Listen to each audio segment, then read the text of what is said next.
50,000 கோடி ரூபாயை முதலீடு செய்ய இருக்கிறது கூகுள் நிறுவனம். ஒருத்தர் இல்ல, 2 பேர் இல்ல, பல்லாயிரக்கணக்கான பொறியியல் பட்டதாரிகளுக்கு வேலைவாய்ப்பு உருவாக இருக்கிறது. எங்க தெரியுமா? நமது அண்டை மாநிலமான ஆந்திராவில். அப்போ தமிழ்நாட்டுக்கு நிர்வாகம் செய்ய தெரிந்தவர் ஆட்சியில் இருந்தால் நாமும் இதுபோன்ற அறிவிப்புகளை எதிர்பார்க்கலாம். விளம்பரம் மட்டுமே செய்ய தெரிந்தவர்களிடம் எதை எதிர்பார்க்க முடியும்? வெற்று விளம்பரத்தை மட்டும்தான் எதிர்பார்க்க முடியும்.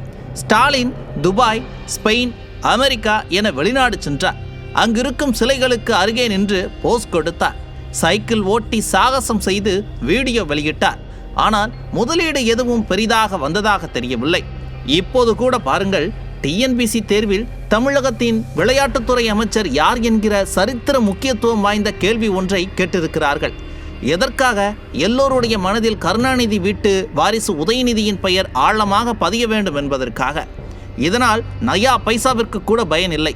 ஆனால் இதற்காகத்தான் இந்த விளம்பர அரசு தீவிரமாக சிந்தித்துக் கொண்டிருக்கிறது.